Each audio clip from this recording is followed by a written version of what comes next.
All right, Jason here from, Septic Tank TV. Welcome to another live broadcast. So today I'm going to answer the question, what is a 3-chamber septic tank, right?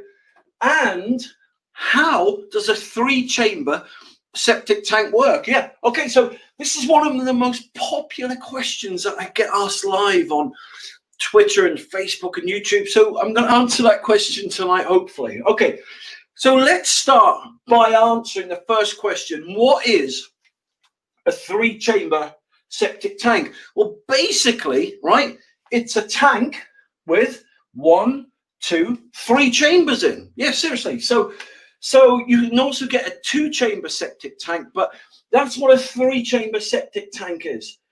So why would anyone on earth, right, make a septic tank with 3 chambers? Why? I'm going to show you. All right, so let me get my blue pen here. All right, so you've got an inlet pipe and you've got an outlet pipe. Now, this inlet pipe here is the wastewater from your house. So let's say you've got a house, right? And wastewater, what I mean by wastewater is that's your bath water, your dishwasher water, that's your shower water, your bidet water, that's your toilet water, that's all your water, all your waste, right, comes in. Oh, where's my blue pen gone? All your wastewater comes in here. Look. Okay, so you've had a bath. This is where it comes in, all right, into here. All right, okay, so, and what happens is this.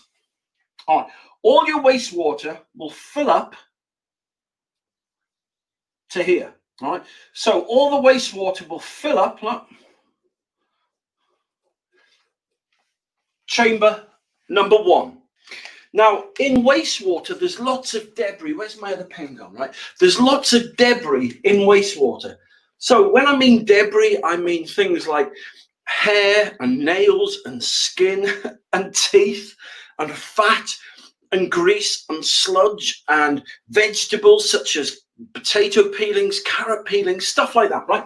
So all this debris will float, starts floating on the top, but then it falls, right, all the way down, right? So the debris falls down to the bottom of the first chamber. So, and that debris will build up on the floor of your septic tank in chamber 1. All right, that's pretty easy, isn't it? Now, so that debris there is, as I said, is made up of fat, grease and sludge and other kind of poor, horrible, smelly stuff, right? But not only that, right? So that's the heavy stuff that's fallen to the bottom. The other debris will float in the water. All right, so other debris will float in the water like so. Now that debris floating in the water are called suspended solids, right? Because they just float around. I suppose if you wanted to liken it to something, I suppose they're like jellyfish, right? And then you'll get other debris that will float on top of the water. All right, so basically you've got 3 stages, right? Stuff that floats on the water, stuff that floats in the water, right? And stuff that falls to the bottom of the tank. Okay, so why is that important? Because of this. You see this, right? See this thing here? Now this is called a baffle.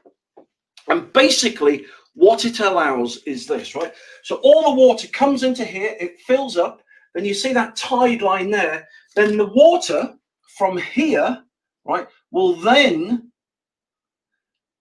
go into this secondary chamber and fill this secondary chamber up, right? Now, the reason for the second chamber is this. Most of the debris is trapped in the first chamber, all right?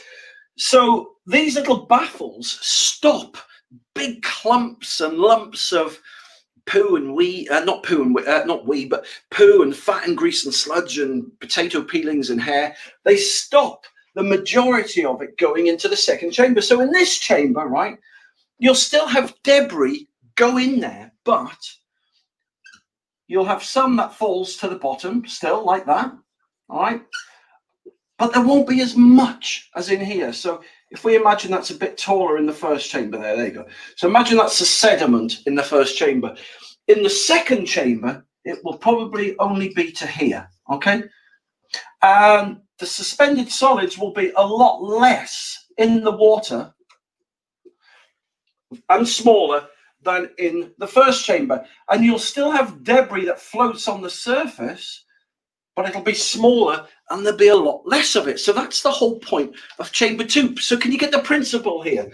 What it's actually acting like is a filter, all right? So the more chambers you've got, the more you clean the sewage effluent before it ends going to the soakaway, which we'll talk about in a moment. All right, so then in chamber 3, right, in chamber 3, you'll then have water, right? It goes in, it steps down, and so again, this will be full of water here. Okay, this is the last chamber. Now, in the last chamber, you'll still get some debris, right, that makes its way through, but it'll be a lot less than chamber 2 and a lot less than chamber 3, right? And you'll still get a bit of suspended solids in the water, but it's a lot less than chamber 2. And you will get a tiny bit of debris floating there, but as you can see, it's been filtered and screened a lot more than when it first went in the tank. And then from there, the water will make its way to your soakaway. Now, a soakaway, you know, is either a soakaway pit or it's a herringbone system, drain field, leach field, whatever you want to call it. But the point being is that is what a 3-chamber septic tank does. That's what it's designed to do, right? Some people only have 2 chambers, so the liquid and the suspended solids and all the debris in the second tank will be a lot less than the first. But it's not as effective as a 3-chamber septic tank. Now, I don't think I've ever seen a 4 or a 5-chamber septic tank. I may have seen a 4-chamber septic tank once, but they're really rare, right? But if you're looking to construct a septic tank, these don't kind of exist now. Up till about 20 years ago, people would have dug a hole and made their own septic tank, 3-chamber septic tank from concrete or breeze blocks, but people don't make them anymore. Even the septic tanks you buy, the plastic ones, right? They still are not as effective as a 3-chamber septic tank. So there you go. I hope that's answered your question. Yeah, so that's why they're called a 3-chamber septic tank, and that's what they do. So look, if you want to learn some more answers to your questions, then just go onto Google and type in Septic Tank TV, or you can go to septictank.co.uk. But listen, thank you very much for taking the time to watch this live broadcast today, and over and out, and I'll speak to you soon. For more information, just click the link below this video or visit septictank.co.uk for free help and advice.